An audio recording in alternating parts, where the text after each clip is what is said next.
Welcome to the Omnibus Podcast. I'm your host, Jeremy Munson, State Representative from District 23B in Southern Minnesota.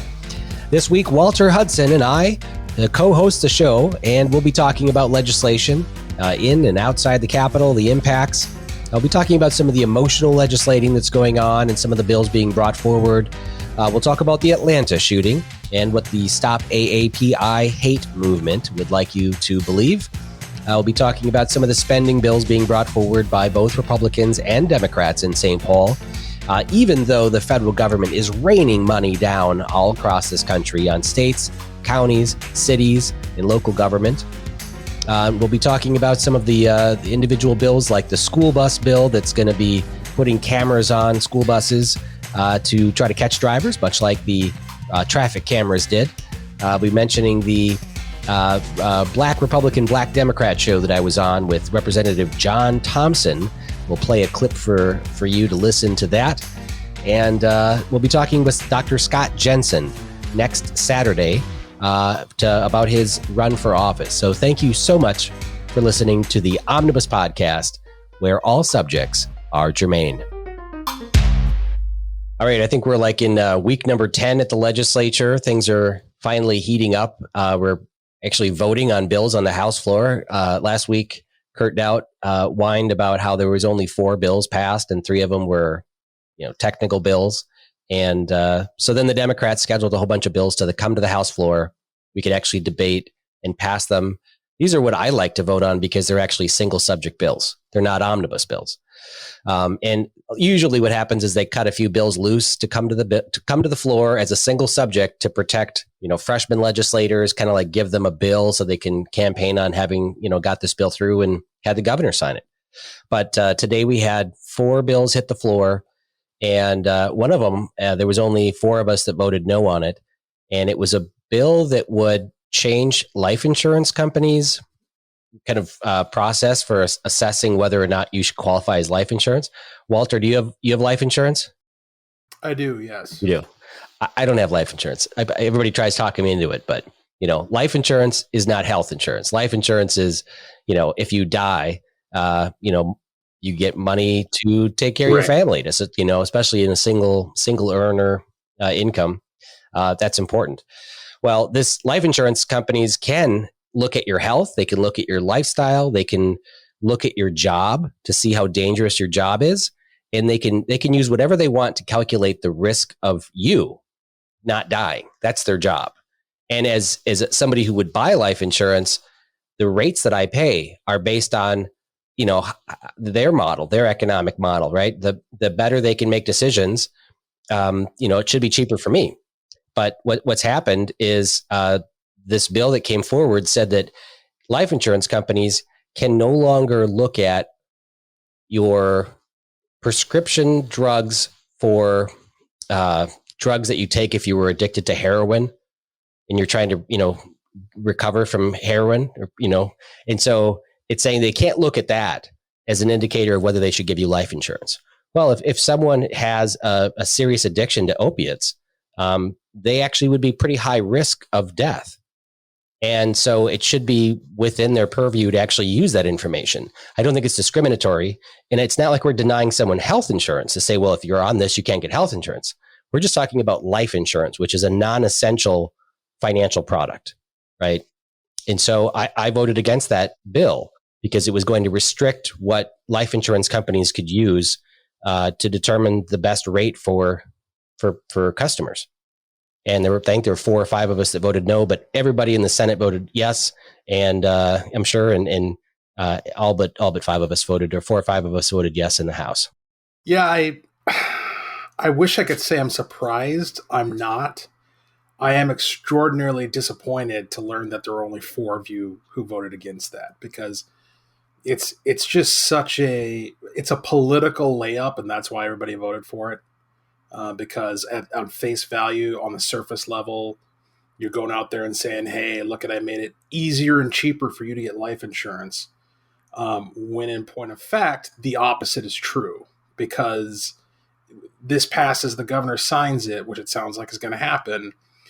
You're not going to see this consequence in such a way that you can point at it and go, oh, this happened because of this bill. But the consequence will be that once the actuarial tables have been adjusted for this new reality, across the board, everybody's going to be paying more. They're going to have to, because the cost that you would have specified towards the people who actually have that risk resulting from an opioid addiction now has to be amortized across the entire consumer base. Yeah, there's a lot of changes, especially to insurance, that come forward. And a lot of these are brought forward by the industry, these lobbyists that come forward and say, hey, we want to do this. This was actually the opposite of industry. This was probably somebody's friend or family member that was denied life insurance because of this. And they said, well, that's not right. That would maybe give somebody an incentive not to get help for recovering from an opiate addiction. Well, it isn't. People don't, if it was health insurance or health care, yes, but not a life insurance product. You get into the weeds on things, but I read bills like this, and I'm not on the Commerce Committee. I wish I was. So I didn't get to hear this bill, but you hear bills like this and you're like, well, how come nobody's standing up against this thing? And so I just said I wanted to speak, and I wasn't prepared to. I wasn't planning on speaking because I was wearing a hoodie and a baseball cap. I get more dressed up for the podcast than I did on speaking in the House floor. But I jumped on and I asked her questions. No, I'm sorry. I take it back. I did not ask questions on the floor, and I pushed the button, but it was too late to speak. You're not on the House floor where you can just stand up and be recognized. I did speak on a different bill today, and unexpectedly. And that one has to do with real estate. I've been in real estate for a little over 20 years and I know the process on a lot of stuff. And I got a call recently from a constituent whose dad or grandfather lost their house for non-payment of property taxes. They owned the house free and clear, but they were must have been 2 years behind. Maybe there was maybe they're senile. I don't know the situation specifically, but they were 2 years behind, and the county took their property for through tax forfeiture, and that the property was worth something. It wasn't just worth the $7,000 in taxes; it was worth $60,000 or $80,000. The county sells it, and the county keeps everything. The homeowner lost everything, and so I wrote a bill to actually say when the county takes your property for tax forfeiture and they sell it at auction, they have to give you everything that above and beyond the taxes and some reasonable expenses. But a bill came to the floor today that would prevent a company coming forward to make a deal with the person at the last minute to hey, I'll give you a little bit of money and then you quit claim deed the property over to me so they don't have to go buy it at auction. The bill's really detailed, and it usually protects people about losing their property where it would go to the bank. So I know we had a little debate on the floor about it, but try to get involved in every bill, and you just can't possibly make the arguments against every single bill. And of course, you're really not changing any minds on the floor anyways. No, and that's the sad part, is that, in our deliberations, and again, this is a product of the Minnesota's open meetings law, but in the context of a city council or any other municipal body, you are actually having a good faith discussion about public policy, because you can't have a discussion. You can't decide the issue before. That's against the law. You can't have a conversation about the issue before with a quorum of your body. That's against the law.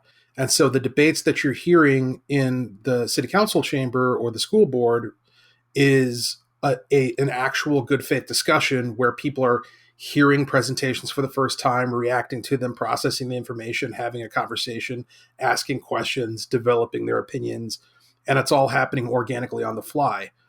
You'd like to think that that's what's happening on the House floor, but it's not.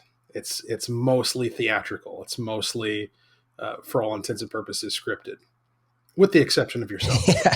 Well, it's nice to have a conversation about all the legislation, and it's really important to know the impacts. But you're right. A lot of the caucusing of these bills happens behind closed doors, where thankfully lobbyists can't go into caucus, but their representatives as legislators do, and they present cases for or against, and people tend not to do their homework on a lot of stuff. Speaking of conflict of interest, the Minnesota Reformer, some pretty liberal paper, called me yesterday for an interview about a bill that I'm carrying that would actually ban legislators from working for companies whose sole purpose is lobbying or public policy. And I brought this bill forward, obviously, because of our frustration with Representative Doubt taking a job working for a DC lobbying firm called Stateside and Associates. Lobbyists obviously are pretty thick at the Capitol, but Stateside found a way around the law because if you're a lobbyist, you actually have to register as a lobbyist. It's kind of self-reporting. You register with the Campaign Finance Board. What Stateside does is they realize that people that run for House and Senate, they're willing to take a job for $45,000 a year. We could give them a $100,000 salary to be an employee of Stateside, and they would be the best lobbyists we could ever hire because they're on the inside. And especially if you hire people that are in influential roles. And as long as they don't register as a lobbyist, it's legal in Minnesota because you can't be a lobbyist and a legislator. So what they did with Kurt Dowd is they hired him to be their political affairs director, which is the same title lobbyists have. But instead of him registering as a lobbyist, he gets to kind of hire lobbyists that would work for, represent the stateside clients. And that allows them to get around the law. So it's illegal in Minnesota for a lobbyist to give me $5, but a lobbying firm can give me $100,000 a year salary, and that's okay. And so that's what my bill would change, because the Reformer today wrote an article about a Democrat legislator who is a lawyer for the teachers union and basically works for this company whose sole purpose is to enact, policy at the state capitol and get funding, which is about 40% of our state budget, right? Billions and billions of dollars, and how big a conflict of interest that is. Yeah, and again, my mind turns to municipal analogs, and this would be somewhat analogous to if I was hired on with some position with a company that was contracting with us to resurface our roads or something along those lines. The conflict of interest is obvious. I am making public policy decisions that have a direct impact upon my own financial well-being as an individual. That is no less true of Kurt Doubt and his situation, and any other legislator who is employed by a lobbying firm, regardless of whether or not they're the ones who are pulling the proverbial trigger. I mean, the other thing that came to mind, and maybe it's a little bit of a hyperbolic comparison, but the mafia, the fact that the way that the mafia dons kept from being persecuted or prosecuted for their crimes was through having these buffers and deniability of, well, I wasn't there. I didn't pull the trigger. I have no idea what you're talking about. When in point of fact, everybody in the room knows they're the ones who are giving the orders. And it's a very similar arrangement where you have, Kurt Doubt screwing past the law by being able to technically say, well, I'm not a registered lobbyist, even though he's the one with his hand in the sock puppet of the actual lobbyists that he's hired on behalf of this. Yeah. Company. Well, and the big difference, I mean, Kurt brings up in his defense, he says, well, I'm not a lobbyist. Well, you're not registered as one. You are lobbying for legislation for your clients. The bigger difference, and he talks about like, well, here's a farmer and he's on the ag policy committee, so he's setting ag policy that controls his industry. Or here's a real estate agent that is sitting on the housing committee deciding landlord-tenant law. Right? There is a conflict a little bit, but I know that this person is a landlord or this person is a real estate agent, and I can see the conflict. With someone who works for Stateside Associates, I don't know who their clients are. They list 20 clients on their website, and they represent major multinational corporations, pharmaceutical companies, communication companies that are into broadband. There are a ton of conflicts. There was a bill that came across the floor last year on eBay. They wanted something, right? One of their clients. So who are you representing? Are you representing your constituents, or are you representing Stateside and Associates, one of their clients? Because I can't tell the difference. And that's what's so difficult when you work for a lobbying firm that represents hundreds of clients, is that we don't know what legislation they're supporting and why. It's very similar to the conversation we had in a previous episode where we were talking about campaign finance, where ostensibly the process is there trying to keep money out of the process, but in actuality, the effect is that it actually muddies the waters. Where if you just let individuals contribute to their heart's content, then you would know who is contributing. But when you let the PACs do it, then you're actually masking who's giving the money and what the motives are of these different groups that just have these innocuous names and don't identify the actual interests that they're serving. The other thing that comes to mind is, to further your point regarding, let's say a landlord who is a legislator and is on a committee that's considering policy that affects rental properties.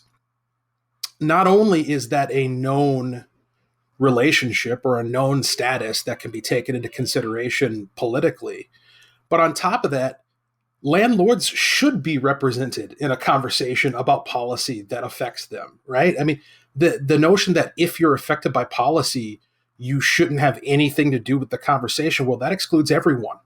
Because I mean that the whole point of representation is that your interests, your values are being presented and accounted for in the deliberative process. There's a difference between that and the kind of direct financial conflict of interest where you have a financial incentive to forego the best argument in favor of a particular policy because you're being paid to do so directly. It's a totally different categorical scenario than merely having an economic interest because of your occupation. Yeah, well, last year, Mohammed Noor, DFL House member, carried some bills expanding tenants' rights. And we had a long, drawn-out debate. I was in the housing committee last year. And then on the House floor, we went at it again. And I voted against these provisions. They passed because I'm in the minority. And my local newspaper ran a headline, Munson, landlord, votes against tenants' rights or something like that. It's like, well, wait a minute. Mohammed Noor is a tenant. He lives in an apartment. Why doesn't it say Mohammed Noor, tenant, votes to expand tenant rights? Why is it all of a sudden, bad against me because of my experience in owning rental properties? It's so I think people, out in the public, especially despise lobbyists, right? Where they have perhaps greater access to legislators. They push their agenda. I know some really good lobbyists in St. Paul that, are advocating for, nonprofit hospitals and such. And then I know some lobbyists that they'll take on clients from anywhere and push any provision they want, especially when it comes to some, pretty difficult ones to swallow, like tobacco and pharmaceutical companies in pushing their agenda. But I think it's really important to have transparency. And like you said, especially in campaign finance reforms, I think you should expand how much individuals can give to candidates so that we know where the money is going. If a pharmaceutical company wants to give $20,000 to a certain representative, then that person is going to be very transparent on how that person votes. But if that pharmaceutical company donates money to the Jobs Coalition PAC, which then goes out and sends negative campaign mailers against that representative's opponent, then, it's difficult to know. It's harder to track that information. This week in transportation, a bill, actually, no, it was in commerce.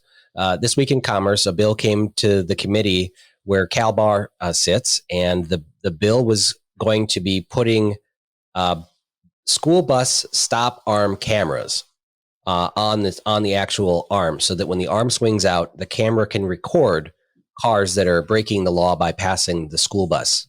And the idea is that they'll do that to, give out more tickets and raise revenue to implement some safety programs. What that bill won't do is, prevent a driver from hurting a child, because it's only going to record something after the fact. That was really important. All right, so the bill came to the Commerce Committee, and I think everybody voted for it except for CalBar. I think you brought up some good arguments about how installing a video camera on the traffic arm to record violators and then send them tickets was really mirroring the same policy they had in place where they put traffic cameras at red lights to record people going through intersections and then sending them a ticket because it was thrown out by our courts. And, violation of, what do you think, Walter? I mean, this is unconstitutional by our courts. You think this follows the same thing? I don't know what the rationale was that the court offered to toss out the red light cameras. But in terms of what rationale I would use if I was considering whether or not this ought to pass constitutional muster, the issue that I have with red light cameras or something like this, where you're putting up a surveillance device for the purpose of a constant monitoring. It's not situational, it's constant, right? It has an air of breaking the Fourth Amendment, where there is no there's no probable cause. Like, you're just searching, you're just invading on the presumption that something is going wrong when you don't have any evidence for that. By virtue of the fact that I'm sitting in front of a school bus, that is not probable cause for you to be monitoring me, recording me, collecting evidence against me. And so I imagine that the rationale that the court had for overturning red light cameras would apply to these school bus arm cameras as well. Yeah, and I found out it was in 2007 that the Minnesota Supreme Court delivered a unanimous decision striking down the legality of red light cameras. So, I mean, presumably they would find the same decision here, but it's. I think Cal brought up a very good argument of why this bill shouldn't move forward. I have had legislators tell me that it's not their job to determine the constitutionality of laws that they're passing, which I kind of would agree with, right? But if you know that this is an issue, then we should figure this out before it goes into law. Well, you'll hear the courts say the same thing, though. You'll hear courts say that they defer to the legislative intent and to the political process. If this was passed by the legislature, then there must be a presumption of constitutionality. You've heard rulings along those lines. So when you've got both branches deferring on who gets to determine what's constitutional and what's not, then nobody's determining it. And you would think that you would have an interest, even if you're making a technical argument. I was unaware that it was a rampant problem that required a new creative legislative solution. It occurs to me that it's probably one of the easiest possible things to monitor. You know exactly when and where school buses are going to be making their stops. It's a regular schedule down to the minute. So if you want to have patrols targeting violators, should be a relatively easy thing to arrange. I don't see why you need to have an automated process, a RoboCop, if you will, going around giving people citations under the presumption of a violation, as opposed to reacting to probable cause in the moment. So these bills come up. 3 years ago, there was a bill that came up because somebody in Wisconsin a kid was high on Whippets, the nitrous oxide from whipped cream cans or Ready Whip. He got high on that and then killed someone. And so they found out that, with a car. And so they wanted to add that chemical that's in Ready Whip to be one of the chemicals they can test for DUIs. It opens up this big broad thing because you can't do it with a breathalyzer. It's got to be a blood test. And it would be, it happened once in Wisconsin, and they want to make it a state law in Minnesota that impacts, all drivers when there's an issue. And so I think people like to legislate by emotion, and they want to have that person testify in committee. And it takes a very bold legislator to listen to very, very deep testimony about the loss of life, and then vote against that, that person's presumably interest. But, nothing that we're going to pass today is going to bring their loved one back. We had the same thing happen with hands-free legislation, right? The hands-free debate, people texting while driving. they wanted us to ban texting when the law that they passed actually says it's legal to text while driving as long as you do it hands-free. And there's nothing on your phone or in the wireless carrier or on the message itself that says this message was sent hands-free. So if someone is driving, sends a text message, crashes and kills someone 2 seconds later, there's no way to prove that that person was not texting hands-free. So the bill that was passed doesn't do anything, doesn't give any justice to anybody that was hurt by hands-free texting. It causes police officers to have to watch in people's car, they're driving down the road to see if they're, violating the law. But there's nothing that, legislatively solved anything. It actually legalized texting. So we see that a lot with emotional legislating. And I think you have to separate that as a legislator and say, what are we really doing here? Does this bill actually, is it enforceable? This one with the school buses, I don't think it's constitutional. And so I don't know if it's going to do anything. It's already very serious offense to pass a school bus when it has its arm out and lights flashing. Yeah, that's the real problem, isn't it? Is the emotional legislating and the weaponization of emotion as a political tool for campaigning. When your legislative objective becomes secondary to your campaign objective. And unfortunately, we know that happens a lot more often than perhaps some politicians would like to admit. It's very harmful. I mean, if it's not good policy and the only reason you're forwarding it is so that you can go around campaigning about what an awesome person you are, and you are functionally and perhaps profoundly impacting people's real lives in a negative way, that's a level of recklessness, which in and of itself ought to be considered outside the scope of civilized behavior. Yeah, and there's a lot of stuff that's done here at the legislature. It's more political than actually doing the work of the people. A lot of the votes that we see on the House floor, where someone brings up a motion to force a vote, even though they know the results of the vote, it's not going to be in their favor.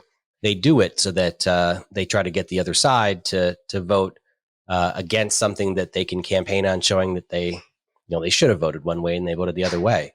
So they twist votes all the time. We saw that this week when Representative Dowd's been trying to show how much that Republicans support police, and brought forward a bill that would create this $35 million SAFE account. It's a revolving fund for riot control in the Twin Cities, and they decided to do this during the Chauvin trial. Say, well, police officers from outside the metro come to Minneapolis, and there's this mutual aid agreement where Minneapolis has to pay police officers, kind of reimburse them. So if Albertville police come to Minneapolis and they do the work to help during a riot, that Minneapolis has to pay them. And what I found in talking to officers in my district is they don't want to go to Minneapolis. They say that's the fastest way to go and end their career. So they have no interest in going there. Instead of Minneapolis paying for these police, the governor has asked for this riot fund to be set up called the SAFE account, and there'd be $35 million in there, and that can be used to pay police. Well, Minneapolis is kind of defunding their police. We don't want to end up having to pay for policing in Minneapolis. And so most people in rural Minnesota say, no, we don't need this thing. And furthermore, what happened in the last week, Joe Biden signed this $1.9 trillion bailout, and that sends money all over the country. Obviously, stimulus checks to people, but then also sends money directly to every state, every county, every city, and every single township in America gets a check. And so I got a list of them, and I added up just Minneapolis, just St. Paul, and Ramsey and Hennepin County. And those four entities get $805 million from the federal government. So we don't need to set up. Yeah. That is insane. That's an insane amount. I should have got the St. Michael and Albertville amounts too, because small towns, I mean, my little township, which is 36 square miles, maybe 120 people live in our, my little township, we get $20,000 for our township, which manages a few roads. But there's an insane amount of money coming to cities. And I've heard from county commissioners that say they haven't even spent the CARES Act money from last year. And, they got 150 grand. Now they've got $250,000 coming. They don't even know what to spend it on. They're not going to send it back. They'll find stuff. But the stipulation in this federal law says that they're giving all this money to governments, but governments can't lower taxes. So you can't use the money to lower taxes.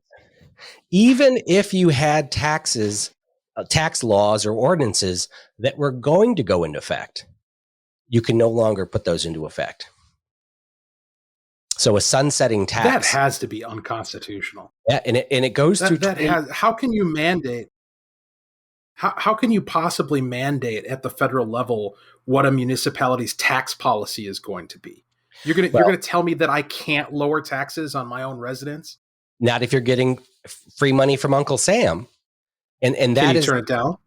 Well, certainly you could turn it down. But what bureaucrat would turn away free federal money? Because that's how everybody refers to it. In the state capitol, is we want to leverage federal dollars. Like, this is taxpayer money too. But you're right. You could turn it away. But there are challenges to that now. A bunch of Republican attorneys general are asking Janet Yellen to make a decision on how this is actually interpreted, because I can understand that, Democrats voted for these $1.9 trillion stimulus bill, and they don't want to send $2 billion to Minnesota and then have Minnesota lawmakers just give it to the people. I mean, I certainly would like to do that, but I can see why they didn't want that to happen. But to say that we can't forgive tax on the forgiven PPP loans, which we want to do, which a lot of states have done, that appears to be against the law under this federal stimulus bill.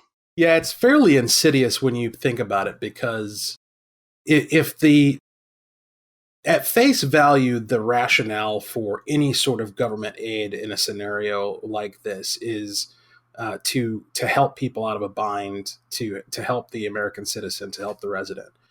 Okay, so you're saying that you can't provide help in the form of lower taxes. Well, why? What if, in the judgment of local officials, state officials, that's the best way to provide aid, assistance, relief to your residents? Why is that option off the table? The only answer that occurs to me, like the real answer as to why that's off the table, is because the goal here is not to help.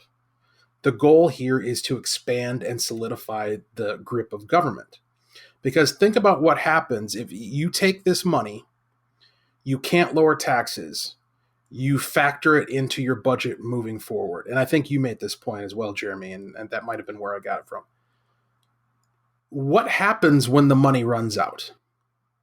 And now you're used to having it, and you're used to having the services or the assets, whatever it is that you've been paying for with this free government handout. Well, now the only way to maintain your new level of service is to raise taxes on your residents, on your taxpayers. So this creates an incentive and a sort of a momentum, an inertia in the direction of bigger and more expansive government across the board at all levels. And I think, I want to take this even further, I think it creates an addiction. I mean, that's what they're giving us, that big push of Yes. a very highly addictive drug that will grow government programs, and that money will run out. And they're going to go out and hire workers for this new program. Oh, it's only going to be for 18 months. And we know how that turns into, well, you can't shut it off. Look at the services that we've turned on for these people. That's going to be a problem in the future. And I was talking to Representative Groffel about this, because I forgot the terminology, but there's something in when you get federal money, that there's an understanding that the programs that you have in place now must continue. If they're adding federal dollars into healthcare for a specific purpose, that can grow, but you just can't take that money and put it elsewhere. You can't shift, existing dollars to something else. So there's an expectation that if they're giving you dollars for healthcare, that your healthcare budget must grow. And that usually means you're going to be touching more people, offering more services, and eventually you'll have to shut that off if the money runs out.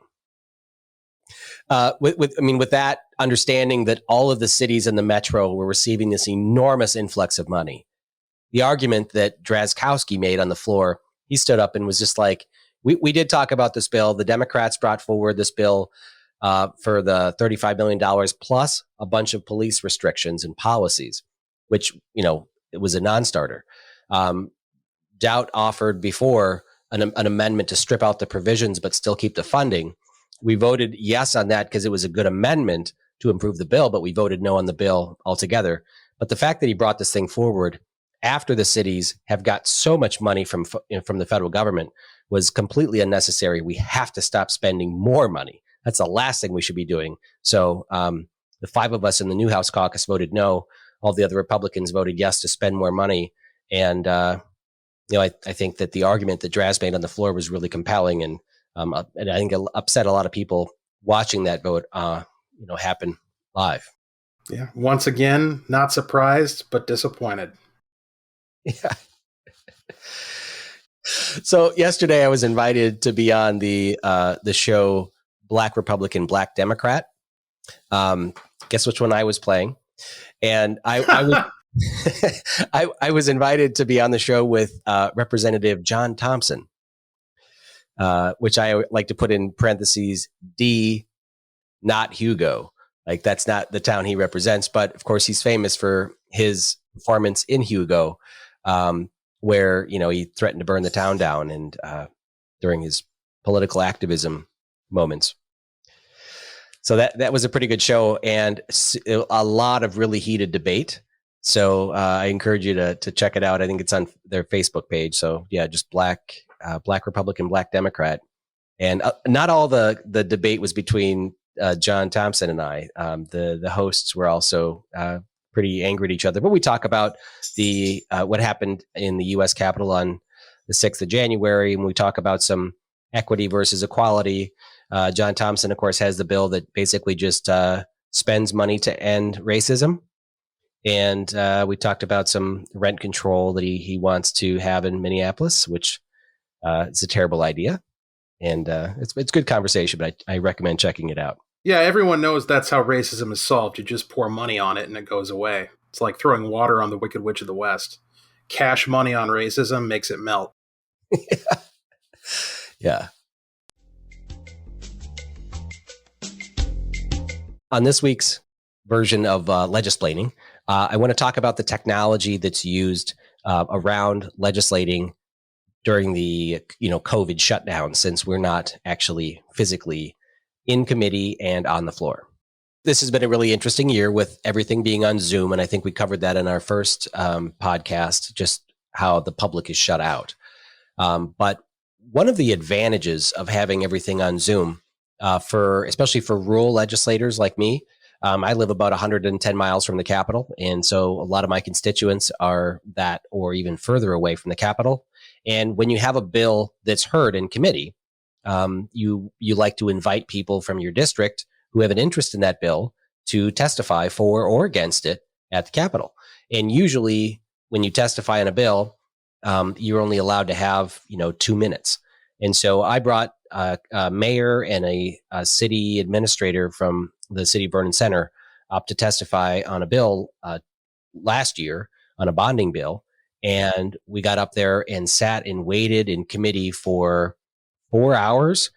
They had, about 100 projects in front of us, and they got to listen to all these, bills that were, wants, not needs, but just enormous projects. And they sat and waited, and I bought them dinner. And then finally, 10 o'clock at night, they got their 2 minutes, and then they drove home. So that was a long drive for 2 minutes of testimony. But with Zoom, I had a bill hearing this week, and I had someone from the city of Madison Lake Zoom in, give their testimony. They shared their screen. They walked people through a presentation for a couple minutes, and then they disconnected. So it's easier for them to be engaged through Zoom for committee hearings. But what it doesn't allow is people like you to be in the room and hold your signs up and basically show your presence in support of a bill. So that's what's missing. But it is nice for testimony. On the House floor, the technology, how it works is they built us software for voting. So on the House floor at my desk, I have a little panel that says, it's got buttons on it. It says yay. Another one says nay. Another one says reset. And then I have a page button to call a page. And they've built us a digital version of that on my desktop. I plug it in, I connect through VPN, and there's a thumbprint scanner that plugs into my laptop. And then whenever a vote comes up on the floor where they open the board, it's called, where the board with all the red and green lights, the board is opened. I'm required to scan my thumb for every vote, and then I can vote yes, no, change my vote. And during the debate, there's another button that is a request to speak button, which is the equivalent of standing. When you're on the House floor, you stand to be recognized by the speaker, and they put you on a list of people to speak. So I think the technology works pretty well. I think it works actually too well. So now you'll have legislators who live, 4 or 5 or 7 hours away from the Capitol that actually prefer to not drive to St. Paul and prefer to do everything through Zoom. And so as much as I want to fight to get back on the floor, I think it's not Democrats that I'm actually going to be fighting against. I think a majority of legislators are going to like this remote legislating. It's easy, and they don't have to face big groups of protesters at the Capitol. And it makes you'll have people actually going to Arizona for the winter. There's some snowbirds in the legislature that would like to retire from lawmaking because they want to be in Arizona. Well, now with a digital Zoom background that shows you're in your legislative office, which I see people using now, it's going to be easy for them to do that. So that's what's on the technology front with Zoom. It works well, but I think it works too well. It's interesting because I remember during the height of the Tea Party, there was conversation. It never went anywhere, but there was conversation about making technological changes to how legislatures and Congress does their business to make use of these sort of remote technologies that everybody's using now.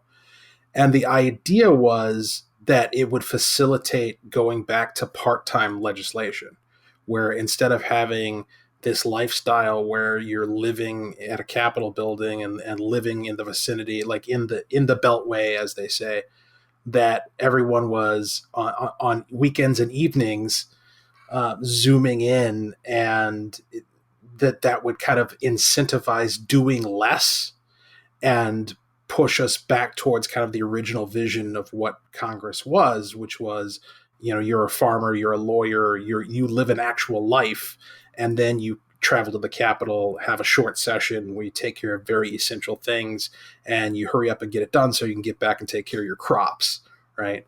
Unfortunately, I think that might have been a naive vision. I don't know that governments are going to be doing less in the age of remote digital legislation.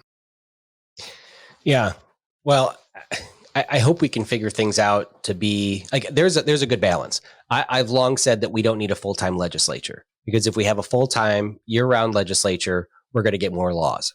And I think we need less. My cousin is a lawmaker in North Dakota. She's a Democrat, but fairly conservative by Minnesota standards. And they meet for 6 weeks every other year.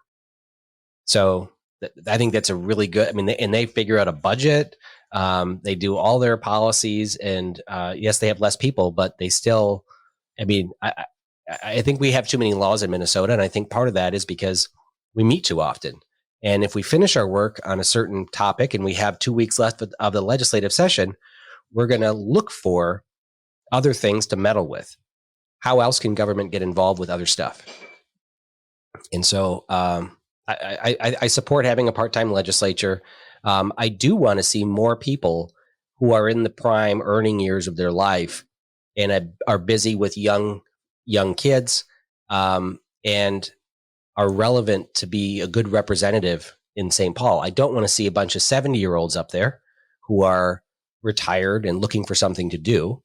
I also don't like to see 21-year-old legislators who have no experience in the working world, and they are armed with a political science degree from a liberal college and think that they want to write laws for the rest of us, right? So, or people that just go into a career in politics. I want to get a good balance of people up in St. Paul, and for that, we do need some, maybe some flexibility. Maybe it's just a more part-time legislature than it is even now. Maybe we shouldn't be there for 4 months every single year. Yeah, so I've been seeing, of course, right now, part of the hot news cycle is this shooting that took place in, I believe it's Atlanta, at a massage parlor, where a criminal shooter, who the more we hear about him, the crazier he sounds, it turns out he had a thing against massage parlors, or he had a sex addiction, and that compelled him to punish the purveyors of his temptation. And so he went after the employees in this massage parlor. 8 of the 10 victims who were shot were Asian women. And so journalists, politicians, activists have been out loud and confident condemning this as a prima facie incident of anti-Asian hate crime. And they've been talking about stop Asian hate, anti-Asian hate. And what some people may not know is that this is not a new thing. It's an emergent thing, but it's something that has been popping up online on social media for some weeks now, of stop, I forget exactly what the acronym is, but Asian American Pacific Islander hate, AAPI, I believe is the hashtag. And I find the whole thing extremely curious, because what they seem to be suggesting, they'll throw out the claim that the number of incidents of quote unquote hate crimes has increased in the past however many months. And then they'll try to tie that to rhetoric surrounding the coronavirus and its origins out of China. And the case that they seem to be making is that if you in any way connect the coronavirus with China, which is of course a factual connection that is undisputed and 100% true, that if you talk about that at all, then you are partially responsible for the supposed hate crimes that have been taking place. Now, what seems to be missing from this, as far as I can see, is I'm not hearing any names named of like, where is this hate coming from? When you walk up to me and you say stop anti-Asian hate, what am I personally, me, Walter Hudson, what am I supposed to do with that? Because personally, I never started anti-Asian hate. I'm not involved in anti-Asian hate. No one in my sphere of influence is talking about or dealing with or engaging in anti-Asian hate. So what am I supposed to do with that exhortation? I'm clearly meant to do something because everybody's shouting it at me. What is the thing I'm supposed to be doing? Because I'm not hearing anybody named of like, this person said or did these specific things that need to be addressed. If that was the claim, then we could all turn our attention to the specific aspects of that claim.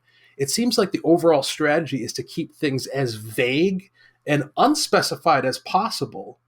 And the cynic in me says, so that can then be weaponized against anybody who does what I'm doing right now and stands up and says, whoa, wait a minute, what are we even talking about here? I agree with you. And I think that, a lot of this, of course, has come up because of, Donald Trump using the word Wuhan flu or Kung flu or Wuhan virus, China virus. I mean, and I saw this right away when, about a year ago, when they were claiming that there was a bunch of hate crimes being committed against people of Asian descent because people thought that they were bringing the, COVID to our shores. It doesn't make sense. I don't think that there was this enormous outflow, but I think that if there's several crimes that occur, I think that reporters look for race as one of the first factors. Like, what do these have in common? They first look to race. In what happened in Atlanta, the first thing they did was looked at race and not occupation. When his parents came out and said that he had a sex addiction, the media should have changed it to be about their occupation, because they were sex workers or they were running, salons that did more than just massage. And that's why he lashed out at them, because of the industry that they were in, not their race. And unfortunately, because race is such a hot, divisive issue, it is almost impossible to strip it away from the headlines and do a retraction, because that's just how the media operates. They love to see that fuel. And, our chair of our party went out and did a press release about hate crimes in the headlines, earlier today, even I believe after it's been known that it was not about race, that it was about, his sex addiction. And that's why he targeted them. So even on the Republican side, there's, misinformation being spread. It's incredibly irresponsible. And you see this happen all the time now. And it's become institutionalized. It's so irresponsible to come out in the early moments of a story and declare definitively that you know what it was all about, and then immediately start weaponizing that for political effect. And, the claim, especially on the left and especially in the wake of Biden being inaugurated and Trump being out, the claim is they want unity, they want to bring us together, they want a big kumbaya moment.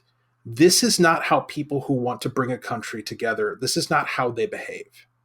You want to bring a country together, you proceed with sobriety and caution and care, and you wait and see what the facts are, and then you speak to those facts. You don't immediately dive in with your divisive race rhetoric and the assumption that the country's all turning anti-Asian because of some statistical trends that you see forming within law enforcement. And the other thing that's suspicious about this is almost every article I've seen that's reported on this explicitly contains quote unquote verbal abuse. Or one article had the phrase incidents of name calling included in their statistical total of quote unquote hate crimes. So somebody drives by you and shouts a name or shouts something that's offensive to you, and that's a hate crime on par with assault, according to the way it's being reported by today's journalists. And so the whole thing just seems like a rhetorical political tactic to try to inflame and further divide, rather than get to the core of what the actual problem is and do something sensible in response to it. Yeah, and I'm looking at the headlines at all the different articles, and every one of them mentions a sex addiction. So I don't understand how it got to be so twisted into race. Although if there was, I'm sure the reporters instantly went out and find the person's social media account and try to determine political affiliation so that they can, use that in their reporting as well. Well, they've edited their headlines from what they were just a few hours ago. I mean, this morning, people were still talking about this as a racially motivated hate crime, and now they're backtracking. Oh, well, at least it's good to see some retraction happening. And I see that stopaapihate.org is a thing. It's a website and allows you to report, hate crimes anonymously in, 8 different languages. So it is a way for them to start collecting information.